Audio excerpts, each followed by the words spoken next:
All right, let's get started. First, I owe you all an apology. I was so caught up in what I was working on Sunday, I just didn't even know what time it was till somebody texted me. I was like, oh gosh darn it, I missed it. So that is completely my fault, and I am going to do better. I'm gonna do better. That's the only thing I can say is I'm gonna do better. But you know what? Hopefully, those of you all who's still here with me, you find something helpful out of this. Of course, again, all I can do is apologize, but I am working on something for you all. It's just taking some time and I just need to be better. I need to be better at watching the time. But let's get right into it by reading our first question. Also, I am going to. Oh, I see there's something in my chat here. What did you say, Miss Stacy? Oh, you missed me. I missed you all. It was really me just being foolish. It was just, you get caught up in something and all of a sudden you're like, oh crap. Okay, I missed that. I wasn't paying attention to the time. So that was completely my fault. But let's get to it. Question 101 of 200. An investor analyzes two properties. Property A has a cap rate of 7.5%, and property B has a cap rate of 10.2%.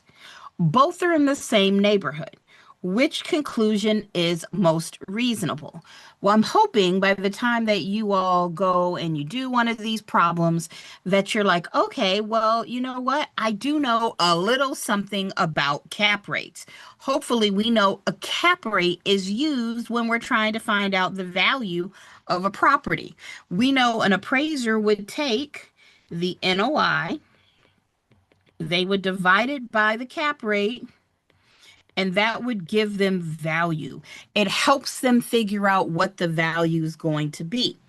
And we also know that we got these two properties, A and B, in the same neighborhood. One's got a cap rate of 7.5%, the other's got a cap rate of 10.2%. And in general, we know the higher the cap rate, then we know the higher the risk, right? Or another way to look at this is to say, look, if you have a higher cap rate, so you see here, oh, let me give it here, this 5% cap rate, when you go to buy a property, it would only cost you $20 for every $1 of NOI. So for every dollar of net operating income you would make over the year, it'll cost you $20 to buy that property. Versus a lower cap rate of 4% says, hey, to earn that same amount of money, you'd have to pay $25 per dollar. It's just riskier to have a higher cap rate. That's what it's telling us. So, what we're going to do is look at our answers. This is A. Property A is the better investment because the lower cap rate indicates a higher value. Okay, lower cap rate, I would say the lower cap rate indicates a risk, but I wouldn't totally eliminate A. A is a maybe. All right, let's see what we got with B. Cap rates are irrelevant for comparing properties in the same neighborhood. Absolutely not. That's not true.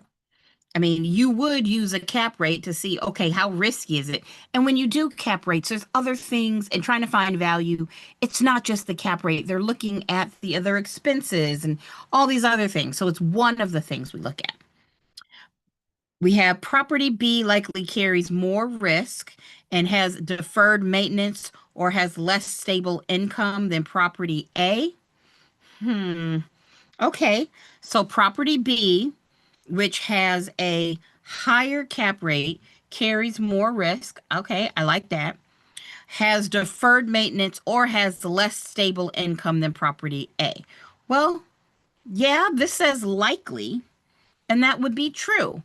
If it's less stable, it's going to have a higher cap rate. So I do like C2.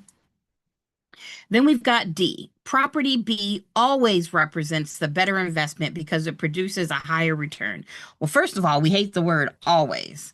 And does it have a better investment because it's got a higher cap rate? No, it's riskier, so can't be D.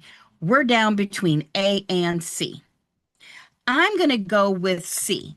Why? Because property B likely carries more risk is a better statement than saying, well, property D is a better investment because the low cap rate indicates higher value. Not necessarily. There's other things going on. So absolutely. Oh, it's okay, Miss Caroline. It's okay. And look, I know that I have been flaky lately, so I am not offended. I'm sorry I've been so flaky. And yes, Miss Stacy, you are correct. Our answer is C. It is not A. So do a little dance, do a little dance, do a little dance, do a little dance. We love it. Okay, nice job. Let's go to 102. An elderly homeowner is approached by a buyer who says, sign this contract today, or I'll tell everyone in the neighborhood about your financial problems. The homeowner signs. This contract is most likely. So basically, the elderly homeowner is being threatened by a buyer. So that threat, that sounds like duress to me. I haven't even looked at our answer choices, but it sounds like duress. So let's see what we got. Is it voidable due to undue influence? Well, no, it's not due to undue influence. There was a threat. And undue influence is when you take advantage of your relationship with somebody. So, nope. Void because it was never validly formed. No, I mean, the homeowner signed. That's, yep, no. Valid because consideration was exchanged. I didn't see any. We might have promised to exchange some consideration, but that's not either. And hello, Miss Maribel. And then we've got voidable due to duress. Yes, we like that word, duress. It is voidable. Remember, think of voidable as, hey, it looks like you have all of the elements that you need to have a contract. And you've got the MCLL, mutual agreement, consideration, or the agreement, to exchange it later, legal capacity, lawful objective. And if you just looked at this contract with the homeowner's signature, it would be valid. It's when you get down into it that you realize, oh, you know what? It actually wasn't voluntary because of that duress. That makes it voidable. Okay, number 103. A property manager collects a security deposit of $2,000 from a new tenant. In most jurisdictions, the property manager must. Is it A, hold the deposit in a separate trust or escrow account as required by applicable law and provide required disclosures to the tenant? Okay, I like that one. B, hold the deposit in the brokerage's general operating account. Oh no, it's a security deposit. There is no state where you're going to just put that into your operating. Nope. Place the deposit in the manager's personal savings account, not unless you want to go to jail. Absolutely not. Immediately turn the deposit over to the property owner for safekeeping. No, you're a property manager. That's your job. So, yes, you all are absolutely correct. Our answer is A. You know they're going to have to put this into a trust account. You knew this, right? Like, we're good. Uh-oh. Math. I shouldn't say uh-oh. I really do like doing math sometimes. All right, 104. A property management company manages a 200-unit apartment complex. The average monthly rent is $1,100 a unit, and current occupancy rate is 92%. Annual operating expenses are $1,350,000. What is the property's annual NOI? Okay, well, where do we start? We know we've got 200 units at 1,100 a month. And then we're going to take that and multiply it by 12 because we're looking for annual. Whenever we're doing NOI, we're talking about annual.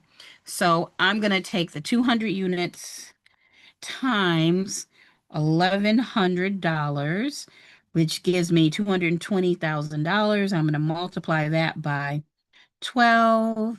That gives me $2,640,000 in possible or potential income.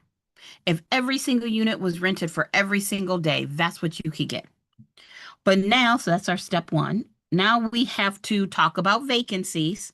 And so if the current occupancy rate is 92%, that means we're only going to collect probably 92% of that $2 million. So I'm just going to do the 2,640,000 times 92%. That gives me 200 for $2,428,800. This is our potential. Nope, not potential. It is our uh, oh, what's the opposite of net? It's the oh, there's a word there. Why can I not think about it? You've got your potential effective. That's the word I was thinking about. This is our effective gross income. This was our potential. And then from our effective gross income, we've got to take out our annual operating expenses. So that would be $2,428,800 subtract the 1,350,000. It gave me 107,800. So I could have done my math wrong. 1,078,800. I'm assuming the answer is B. I could have made a mistake in there somewhere. So we're going to go through and just do our math again. So I'm going to take the 200,000 times the 200 times 1,100 times 12. That's the 2,640 times the 92% gives me the 2,428,800. Subtract the 1,350 with another thing. Nope, that's the right answer. So this is the closest one. And we know since these are AI questions, sometimes they just say go with the closest answer, which is some BS. They should not be doing that on your test. But more importantly, we know how to find NOI, and that's our net operating income. All right, 105. A real estate contract contains the integration clause, also called a merger or entire agreement clause. This clause means, okay, and I'll be honest, I don't really hear integration clause, merger, or entire agreement clause a lot. So we're going to have to use a little bit of common sense, see if we can come up with an answer. And by common sense, I mean we've been studying. We know this. We can make this guess. So is it a merger or entire agreement clause? Okay, before we even look at the answers, I'm going to say integration means when you mix something in. So I'm going to say it has maybe has something to do with, hey, if you want to add something to the agreement, it has to be in writing, or if it's going to be verbally added, you have to, sign off or be witness. I don't know. But integration, that's what I'm thinking of. Let's see what we got. All parties' interests are integrated into a single ownership. That doesn't sound right to me. Could be wrong, but it doesn't sound right to me. I'm going to say no to that. B, the contract will be integrated with the deed at closing. We're going to mix the deed and the contract together. No, the contract is so the new person can get a deed. I don't like that one. C, the contract must be filed with the county recorder's office.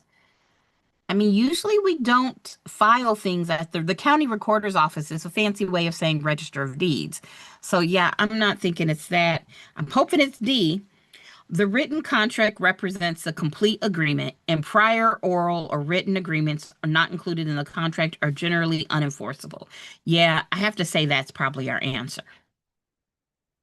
And just because we know this, there's also legally, this could be called the parole evidence rule.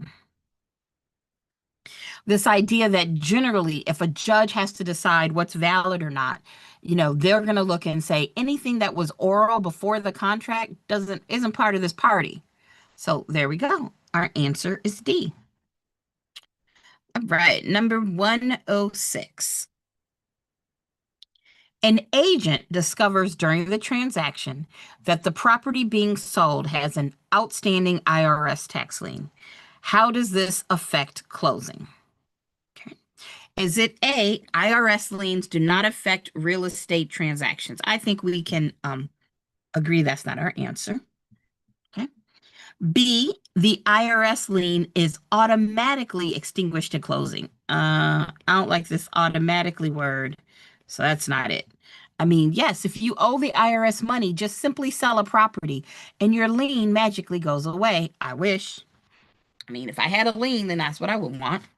C, the IRS lien must be satisfied or addressed at closing because it attaches to all property owned by the taxpayer and will cloud the title if not resolved. I like that. Why? Because this is an IRS, like an income tax lien, which we know is not specific. It's a general lien against a person and all property. So I like that answer. D, the buyer assumes the IRS lien is part of the purchase. Nope. They would assume a specific lien. If there was a specific lien that wasn't cleared up, then yes, the buyer would take title given that. But nope. Our answer is C. And I see all y'all giving me the right answers. And I know since I see it, I have to think about, gee, which one should we do? Which of our C songs should we do? We'll do this one first. There we go. Now, where's my carrot song? I swear, this, banana, keep on swimming, duck song under the sea. The carrot song has disappeared again. There's something going on. So that's all we get is the C for that right now. But I know I played it last time I was here. I don't see the carrot song. Finding Nemo, there's the Tell Me Something Good, Castaways. We are castaways. But nope. Rude. Absolutely rude. Huh. I got to figure out what's going on. And Caroline, yes, it is a general lien. I would play the Carrot song, but it has up and disappeared off of my app. I thought I was crazy, but I know that we had the Carrot song and I know it was missing and we put it back. I've got to figure out why it keeps getting rid of stuff, telling the person who created this they need to do back. Oh, we do have Under the Sea, but I usually use that for the D, Under the Sea. All right, let's get back to it. I get sidetracked. 107. A couple owns their house as tenants by the entirety. That's going to be important. We know that they must be married if they are tenants by the entirety. One spouse files for bankruptcy. What happens to the creditor's ability to force a sale of the home? Okay.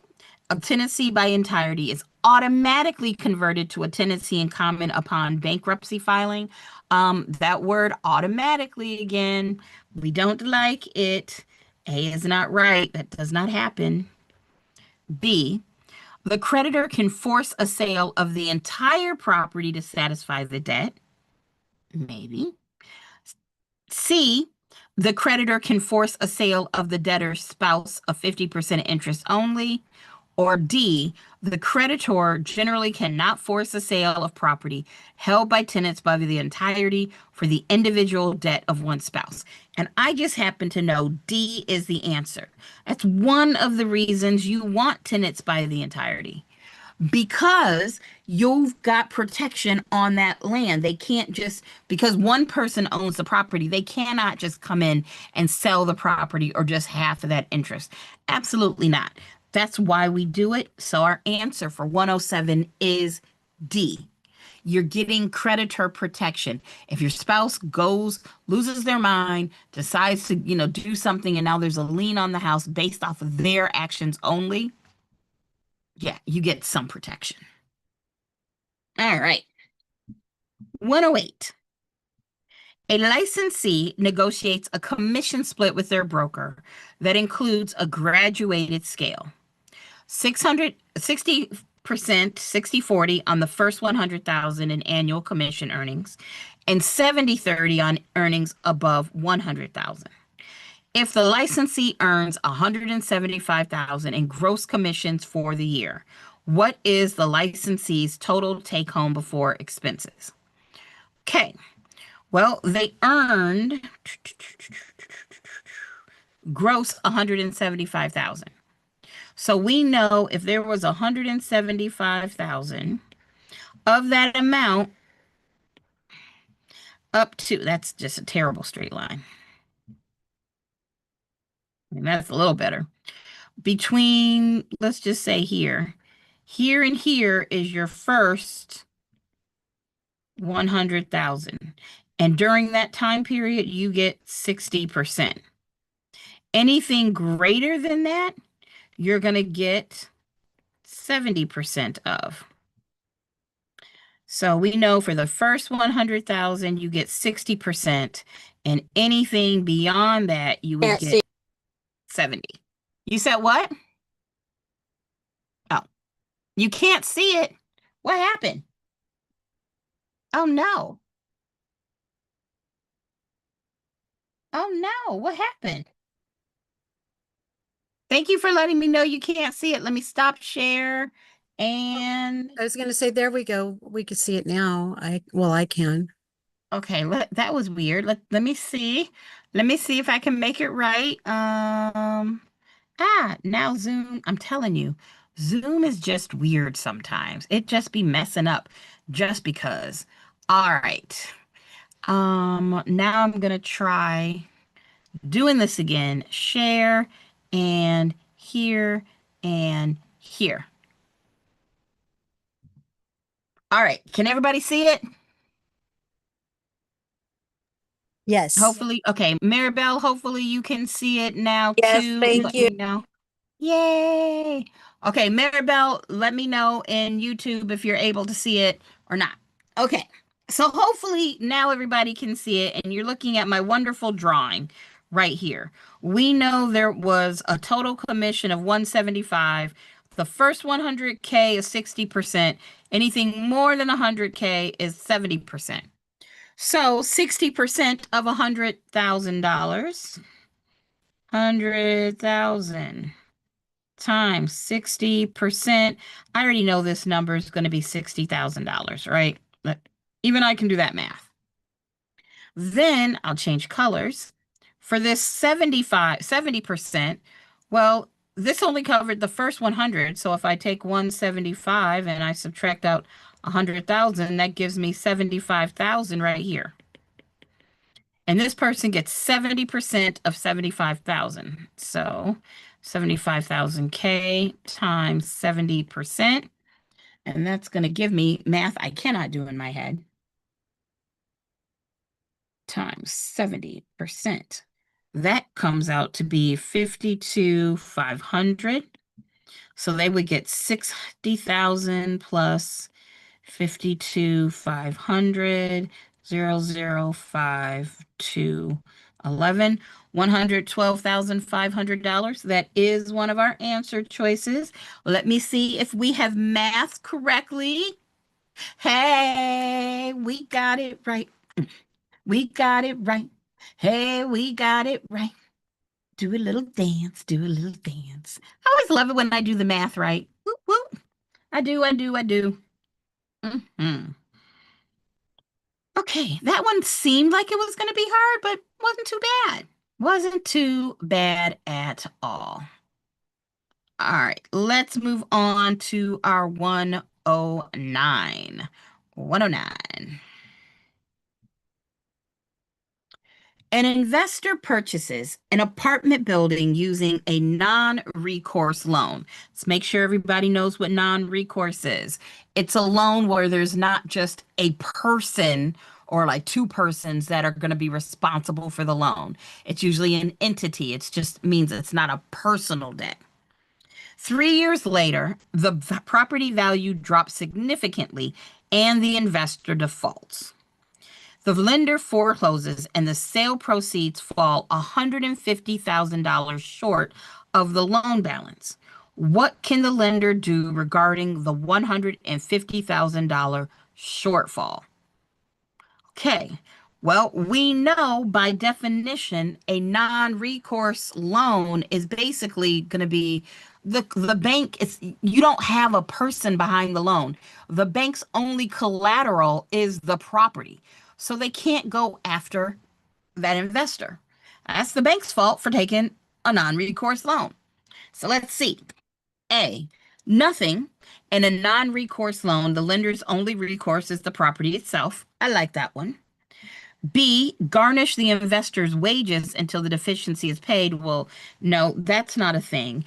And it's a non-recourse loan. C, place a lien on the investor's other properties. No, it's non-recourse. And D, pursue a deficiency judgment against the investor. Nope, again, it's the investor, the investor, the investor. It's non-recourse. None of those are right. Our answer is A. All that the bank can do is go, just use the collateral, the property. That's it. All right. Number 110. An FHA borrower, remember the FHA this is not the Fair Housing Act. This time we're talking about, FHA loans. The borrower purchases a property for $275,000 with the minimum required 3.5% down payment. The upfront mortgage insurance premium, the UFMIP, which is basically PMI, but for FHA loans. The upfront mortgage insurance premium is 1.75% of the loan amount and is financed into the loan. What is the total initial loan amount, including the financed UFMIP? So first we got to find a loan amount.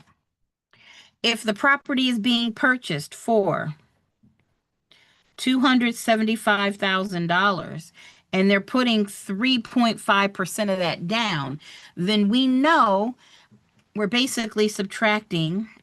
If we take 100 and we subtract out 3.5%, I don't have space for the 100 there. The percent sign. Here we go. Let's see. What would that be? That would be 90. Okay. I should be able to do 100 minus 3.5, but it's just not happening right now. 100 minus 3.5, 96.5%. So we're subtracting out. Well, I probably should do this, make it look this way. You're not getting the loan for 275, you're getting less the 3.5%. So we could do that math one of two ways. We could either say option A, we could do 275 subtract times 3.5%, and then whatever that answer is, subtract it out. Or we could do B, just do 275,000 times 96.5%. Either of these will get us to the same answer. And that's going to be 275 times 96.5%. That is going to be not $2,000. Clearly, I typed that wrong. 275. Helps if I do 275,000 times 96.5%. That's better. That's going to give me $265,375. That is the loan only. So we can eliminate that answer. That would be just the loan. Now we've got to add in the upfront mortgage insurance premium, which is 1.75% of the loan amount. So I'm going to do the 265,375 times 1.6. Nope, not 1.6. I don't even know where that 6 came from. 1.75%. So we got the 265,375 times 1.75%. 0.75% gives me $4,644.06. So now we have to add this plus this, and that would give me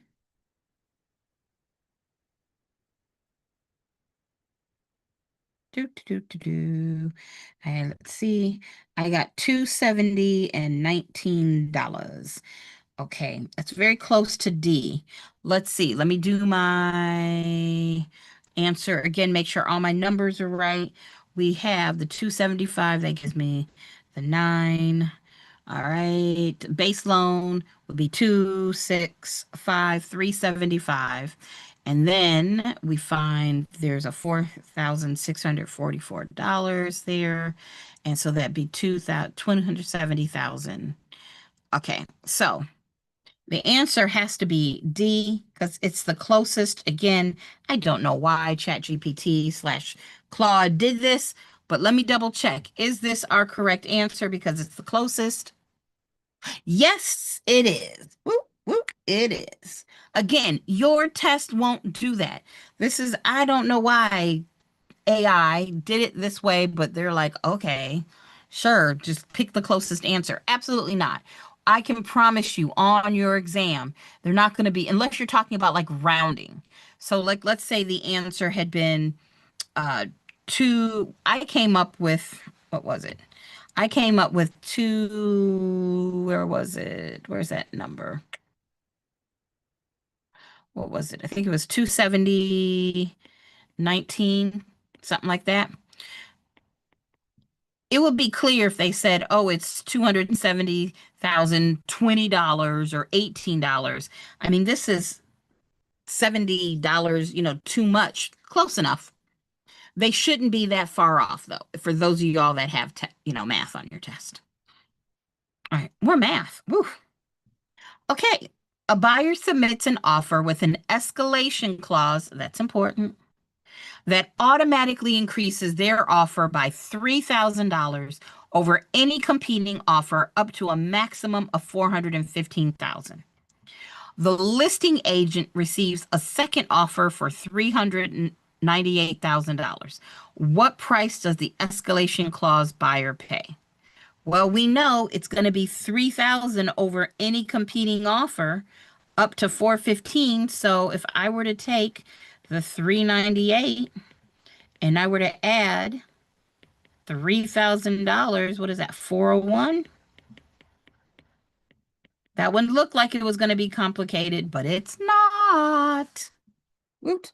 And I don't even know if they would even consider this a math question. Like I could see even the states that say no math, that I feel like that's such little math, they might just be testing to see, okay, do you understand the point of a escalation clause?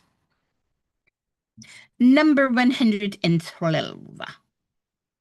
A property owner places a conservation easement on their 100-acre property, permanently restricting development. So hopefully we all know what a conservation easement is. Well, you know what an easement is. It's the right for somebody to use or cross a property. And a conservation easement is basically one for the animals. You're conserving the animals, the plant life, things like that. So the property was valued at $1.5 million before the easement and $800,000 after. What is the potential tax benefit to the property owner? Um, I mean, I'm assuming it's very specific. They could probably, I, I, mm,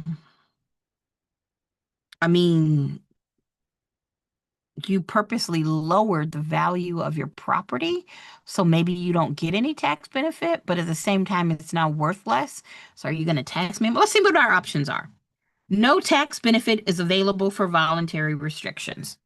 I don't hate that answer, but I don't know if it's right. So let me see what my other choices are. B, a dollar for dollar tax credit of $700,000. Well, I know the difference between 1.5 million and 800,000, that's would be, what is that? $700,000? Yeah, that's right? 1,500,000 subtract 800. Yeah, $700,000.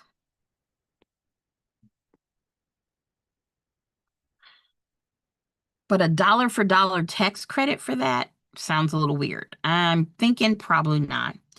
A property tax exemption for the full 1.5 mil is definitely not C. We can say that. A charitable deduction of up to $700,000, representing the decrease in property value due to the conservation easement. I don't know, guys. I got to look at the answer, but I feel like this is that one because you created a conservation easement so nobody can build on it, but your property is less worth less money. It helps if I put my words in the right order. And I do know, like, when you donate stuff to like a charity, you can usually write that off as a charitable donation. So my guess would say D. It could very well be A, and I just don't know, but let's see. I'm a little nervous on this one. It's either A and it's maybe A or it's D. I don't think it's B. I don't know. What do you all think? Yeah, Rosalinda, you're like, I don't know. Right? Mm, mm, 112, you all think it's D too. Okay, at least I'm not alone on this island. Survey says, hey, the answer's D. The answer's D. Hey, the answer's D. Do, do, do, do, do, do, do. And now, guys, just so you know, now that I look at this, you know there is a difference between a tax credit and a deduction from your taxes.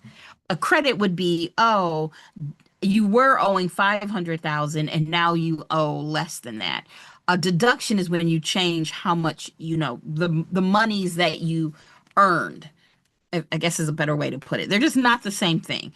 We don't do a lot of taxes in this class, but just know a credit and a deduction on your IRS taxes and your state taxes, not exactly the same. I do know that. All right, look at us guessing well.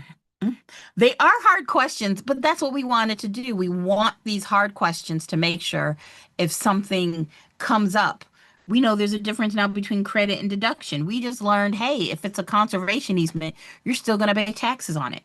Sometimes, some of y'all know you miss this test by only like one or two questions. And if we can cover those one or two questions and get it right, that's what we love. All right, 113. A buyer's lender orders an appraisal for a property under contract for $425,000. The appraisal comes in at $410,000. The appraiser's primary obligation is to A, split the difference between the contract price and their initial estimate. No. Provide a value that supports the sales price to facilitate the transaction. No. You can't just support. You're not looking to just, no. If it's not worth it, it's not worth that. I don't care what the sales price is. C, determine the value that benefits the lender's loan to value requirements.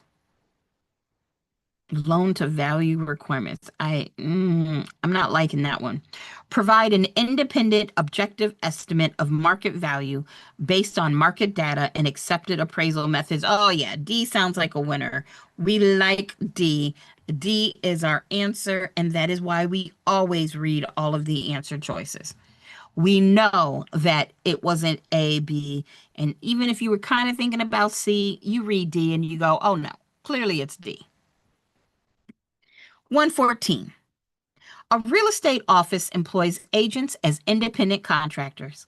The broker provides business cards, requires agents to attend weekly meetings, dictates specific working hours, and controls which client each agent serves. The IRS would most likely classify these agents as, screw the IRS. You don't get to call me an independent contractor, require me to attend weekly meetings, give me specific working hours, and you're giving me my clients. Yeah, that doesn't sound like independent contractor to me. That sounds like an employee. But let's see my options. Statutory employees, regardless of the level of control. I don't really love that one. Employees, because the level of control exercised by the broker exceeds what's typical for an independent contractor relationship. Well, I definitely like that one better than A. C, independent contractors because the broker calls them an independent contractor. Look, you all know I like to call myself Mrs. Jason Momoa, but just because I said it doesn't make it true, unfortunately. But Jason, if you're listening, it could be true. You're one ring and a proposal away. You know what? You don't even have to propose or give me a ring. Let's just sign the paperwork and share a bedroom. That's all I need. And then we got D, independent contractors because they hold real estate licenses. No. Our answer most definitely is B. And most definitely, I am serious about that, Jason Momoa. Just saying. Just in case one of these days he's going to hear me and either love me or try to get a restraining order. Those two things could be the same. I don't know. All right. With 115. A buyer makes an offer contingent on the sale of the buyer's current home. Okay, we got a contingent sale. The seller accepts but includes a kick-out clause, also called a bump clause. So we got this kick-out clause, bump clause. If a second buyer makes an offer, what typically happens? Well, I mean, it's called a kick-out clause or a bump clause. So I'm assuming that means somebody gets bumped out of the way. Ooh, it makes me think of one of my favorite Disney songs. Where did it go? Oh, let's see if I can find it. Let's see if it will allow me to play it. You know, it'll let me play it, but it might ding me. But here we go. It's just because I love it. Oh, and it's the Earth Day song. Today is Earth Day, or was yesterday Earth Day? Or was the day before? But either way, Earth Day was around here some way. So this was an Earth Day cartoon, and this is the song. First you stick a rag, put it in the bag, bump, bump. Then you bend your back, put it in the sack, bump, bump. That's the way it's done. It's a lot of fun, bump, bump. Cutting capers, Put it in the bag. Hopefully y'all can hear it.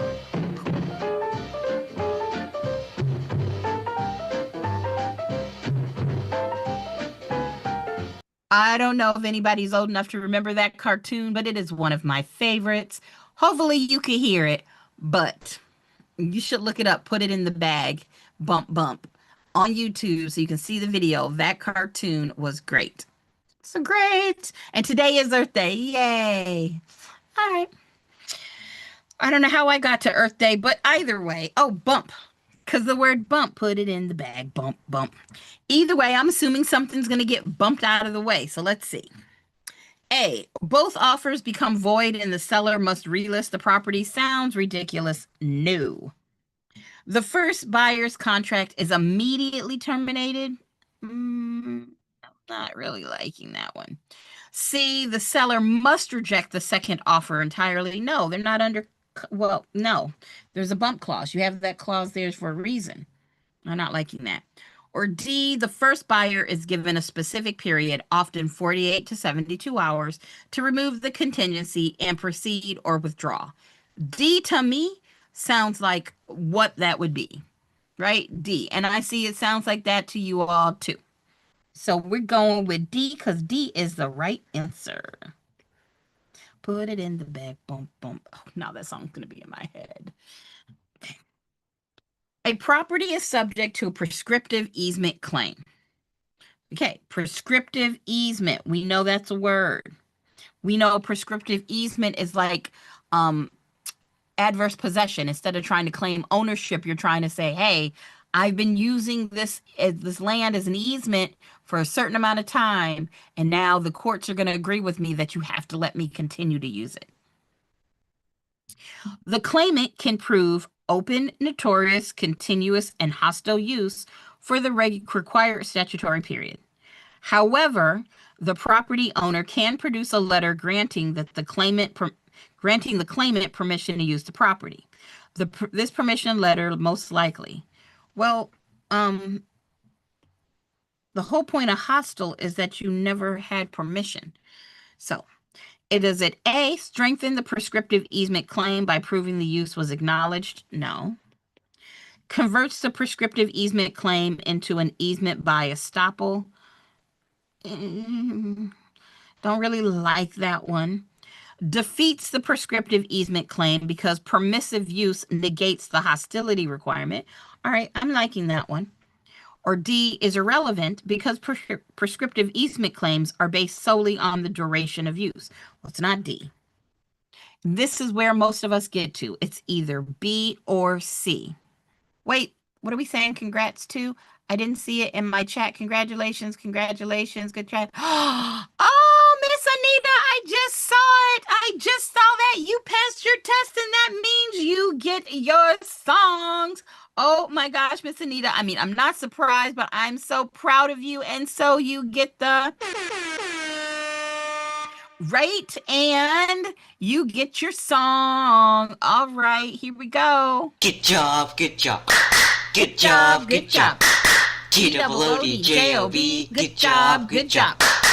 And My money don't jiggle jiggle, it falls. I like to see you wiggle wiggle, for sure.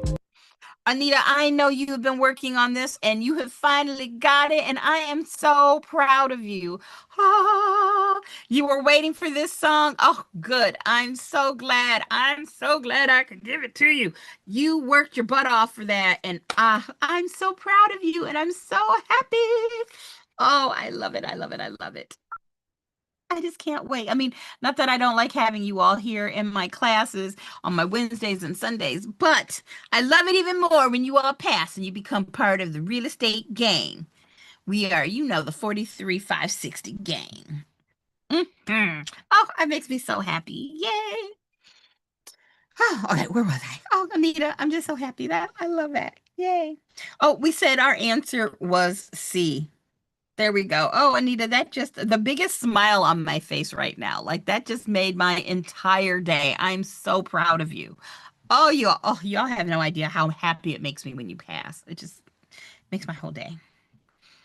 All right, 117. Yay. A buyer discovers termite damage during the inspection period. The seller's disclosure stated no known pest infestations. Well, seller done lied. Possibly, but probably so. Pest control records obtained from the county show the seller had the property treated for termites 18 months ago. Seller done lied. This scenario most clearly demonstrates fraudulent misrepresentation. The seller had actual knowledge contradicted by the disclosure. That sounds good. B, negligent misrepresentation. The seller should have known about the damage. Absolutely not. They knew. There was no should have known about it. They knew. Innocent misrepresentation. The seller may have genuinely forgotten. No, I don't think so. And D, mutual mistake to fact. There was no mutual mistake, bud. You lied to me. That makes 117. Our answer is A. I mean, you knew it was recorded. You had it treated. You were not like in a daze when that happened. So, yeah, A is our answer. 118. A property manager discovers mold growth in a tenant's apartment caused by a persistent roof leak that maintenance has been unable to permanently fix, despite multiple attempts. The tenant complains of respiratory issues. What doctrine might the tenant invoke to terminate the lease? Is it A, the parole evidence rule? Well, we know it's not that. We know it's not A, because we just learned the parole evidence rule is saying, hey, if it wasn't part of the written contract, we're not including it. Yes, and Miss Anita, you did pass North Carolina, which is extremely hard. And let me know, what do you think helped? Like, how did the test go? Did you find it? Did it help walking through the answers? Like, what helped you the most? All right, back to these though. B, the implied warranty of habitability. No. C, the doctrine of latches. You know what? I'm going to take that back. It could be the implied warranty of habitability. It's not with, yeah, okay, I'm going to give that I was thinking of something else. I'm going to come back to B. I think maybe I was looking to C. I don't know, but we know it's not the doctrine of latches. Latches is basically like what's it called? When you just go too much time. Statute of limitations. It's like a less formal statute of limitations. If you wait too long to sue somebody, that's a problem. It can't be that. And the statute of frauds, we know that says things have to be in writing. Yes, it is the implied warranty of habitability. I don't know what I was thinking about when I first said it, but remember, I thought in my mind we were going to go with constructive eviction. I don't know why. It did ask what doctrine. And I don't think constructive eviction is a doctrine. I could be wrong, but basically constructive eviction is when, hey, the landlord has made it impossible for you to stay. So now, tenant, you have the right to leave the premises and then terminate the lease. In my mind, this was the answer I was looking for, and it wasn't there. But then the more I thought about it, I was like, wait, this could be, you could consider that it's an implied warranty of habitability. Has to be habitable. Yeah. Okay, Miss Anita, you said watching all the videos, including the vocab one. Yay! Help you to eliminate all the wrong answers. Yay! You are so welcome, ma'am. That's why I do it. Yay! That is why we do this. Woot, woot. All right, let's hit to let's see. Yeah, we'll do up to 120. A buyer and seller execute a purchase contract. The buyer gives the seller a $500 personal check as earnest money. Before the seller deposits the check, the buyer stops payment. This action by the buyer most likely constitutes A, an automatic termination of the contract. No, I don't really like that. It didn't automatically terminate the contract. You got under contract. Yeah, knowing the vocab is really important, Miss Anita. It didn't automatically terminate the contract. Like, you still got under contract. That buyer said they were going to give you earnest money. That's not our answer. A breach of contract because the earnest money was a contractual obligation. I like that. C, proper revocation of an offer. No, they executed a contract. And if they executed the contract, the offer was done. They didn't properly revoke. I was going to say revocate, but that's not a word. Or D, no consequence since the check was never deposited. Nope. Our answer, of course, is B. Yay. And then we've got number 120. A listing agent discovers that the property they are listing was the site of a murder 3 years ago. Ooh. I'm being silly. The seller instructs the agent not to disclose this. In most jurisdictions, how does this affect the agent's disclosure options? Oof. Well, I mean, I haven't even looked at the answer choices, but I think in most jurisdictions, I don't think there's across the board answer. Some states you have to disclose it. Some states you don't have to. I'll be interested to see what these answer options are. A, the agent must disclose in all cases, regardless of state law, because of federal disclosure requirements. Nope, there's no federal disclosure requirements for murders in a house. No. B, disclosure requirements for stigmatized properties vary significantly by jurisdiction. Some require disclosure, some protect sellers from having to disclose, and some are silent on the issue. I like that answer. C, the murder must always be disclosed as a material fact affecting value in all jurisdictions. Well, I know that's wrong because I know in North Carolina it doesn't work that way. And D, the murder need never be disclosed because it doesn't affect the physical condition of the property. No, there are states that do require it. That means, yes, our answer is B. Boom, shakalaka, laka, boom. Boom. All right, that gets us through 20 questions today. B did look like the better answer, right? That's the best answer. So again, Miss Anita, I am so proud of you. Congratulations. I just love the fact that you passed. And to all my YouTube people, whether you're live with me or you're watching later, I cannot wait to play the song for you. I will be here on Sunday. I have set 3 alarms, so no matter what I'm working on my computer, my computer will go off, my Alexa will go off, and my phone will go off. I cannot work through all those alarms. So I will see you all on Sunday. Have an amazing rest of your week, and I'll see you next time. You all are welcome. Bye, Thank you. everybody. Thank you. Bye. And you too.